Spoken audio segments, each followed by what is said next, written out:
শবে বরাত যেহেতু গুরুত্বপূর্ণ এবং ফজিলতপূর্ণ রাত, তাহলে এই রাত্রিতে আমরা কি কি কাজ করব, কি কি আমল করব? আমাদের সমাজে অনেকেই এই শবে বরাত নিয়ে অনেক বেশি আহ, আবেগপ্রবণ হওয়ার কারণে অনেক বেদাত কর্মকাণ্ড করে থাকে। যেমন অনেকে মনে করেন যে এই শবে বরাতে যদি গোসল করা হয়, তাহলে গোসলের পানির সাথে তার শরীরের সমস্ত গোনাহ খাতাগুলো ঝরে পড়ে যাবে। এটা একটা মারাত্মক ধরনের ভুল। আবার অনেকে মনে করে যে এই শবে বরাতে আমাদের হালুয়া রুটি খেতে হবে। তারা হালুয়া রুটি তৈরি করে এবং হালুয়া রুটি তৈরি করে এই শবে বরাতকে আনুষ্ঠানিক একটা রূপ দিতে চায়। এটাও মারাত্মক ধরনের একটি ভুল। শবে বরাতে আমরা কি আমল করব, এই ব্যাপার হাদিসের মধ্যে দিক নির্দেশনা পাওয়া যায়।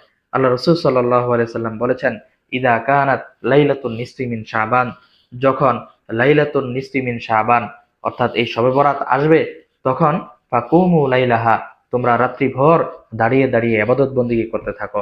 ওয়া সুমু নাহারাহা, এবং দিনের বেলা তোমরা রোজা রাখো। শাবান মাসে আল্লাহ রসুল সাল্লাল্লাহু আলাইহি সাল্লাম খুব বেশি রোজা রাখতেন। এটা একটা বিষয়। 2 নাম্বার বিষয় হলো যে আইয়ামে বীজ রাসূল সাল্লাল্লাহু আলাইহি সাল্লাম প্রতি মাসের 13, 14, 15 তারিখে রোজা রাখতেন। এটা একটা বিষয়। তাহলে 2টা বিষয় পাওয়া গেল। আর এই হাদিস থেকে শবে বরাতের রোজার কথাও পাওয়া গেল।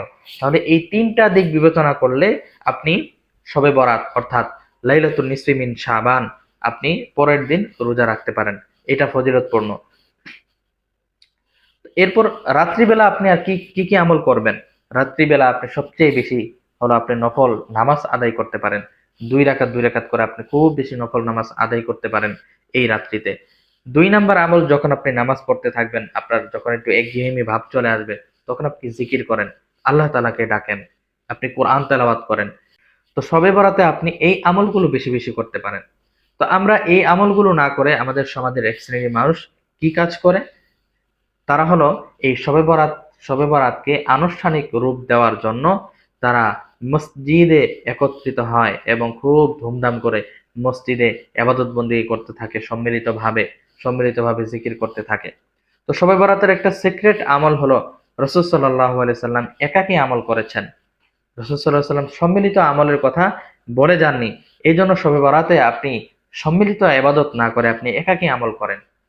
মসজিদের মধ্যে আনুষ্ঠানিকতার সাথে আপনি ইবাদত বন্দেগী না করে, আনুষ্ঠানিকতার সাথে জিকির আজগার না করে আপনি একাকী ঘরের মধ্যে আল্লাহ তাআলাকে ডাকেন, একাকী নফল নামাজ পড়েন, একাকী আপনি কোরআন তেলাওয়াত করেন, এটার ফায়দা অনেক বেশি হবে।